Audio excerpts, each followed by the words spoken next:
गेल्या आठवड्यात आजारी पडण्याचं कारण मी आता तुम्हाला सांगते. मस्त उन्हामधूनच आम्ही निघालो होतो फिरण्यासाठी. एवढा उन्हाचा चटका बसत होता आणि मी निघाली दुपारी 12-12:30ला. मस्त वाटत होतं, उगाच घरातून बाहेर पडली कधी पोहोचतोय असं झालं. तर येऊन पोहोचलो आम्ही बोरिवलीच्या नॅशनल पार्कला. आतमध्ये तर काही एवढं उन्हाचं टेन्शन नाही, कारण की फिरण्यासाठी तर बगी असते किंवा आपला स्मॉल बस वगैरे पण असतात, मिनी बस. आम्ही बसनीच चालले होतो कनेरी गुंफाला. गेट पासून आतमध्ये पोहोचेपर्यंत गुंफेपर्यंत आपल्याला 12 ते 15 मिनिटं लागतातच.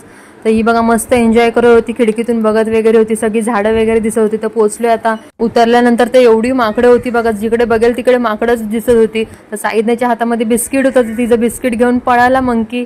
तर बघा म्हणून ती रडते आता. ते बघा तो मंकी आहे ना, तिच्या हातातलं बिस्किट पाहिजे म्हणून ती देत नाहीये त्याला. पण नंतर मग दिलं, कारण की सगळे बोलायला लागले उगाच हात वगैरे खेचेल. मग दिलं त्याला. आता ही रडते म्हणून पप्पांनी घेतलं खांद्यावरती तिला. अशी दोघांची मस्ती वगैरे करत करत आम्ही चढलो वरती. तर बघा कशी मस्त एन्जॉय करते बाबाच्या खांद्यावर तिच्या.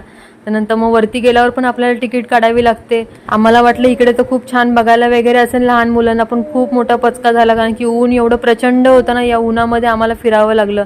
साईदनाला तर काय अजून ह्याच्यातलं काय कळतच नाहीये.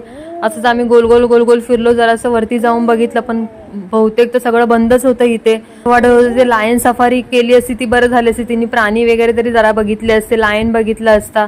थोडं उंच वर वर जायचं आहे ना, म्हणून थोडी भीती पण वाटत. लहान मुलं जर सोबत असतील ना, तर लायन सफारी वगैरे ते खालच्या खाली तेच ठीक आहे. खाली मस्त गार्डन वगैरे पण आहे लहान मुलांना खेळण्यासाठी. एवढं कडक उन्हामध्ये फिरलो ना, म्हणूनच मी आणि साईदने आजारी पडली होती. तर चला भेटू पुढच्या एका छानशा ब्लॉग मध्ये. तोपर्यंत बाय.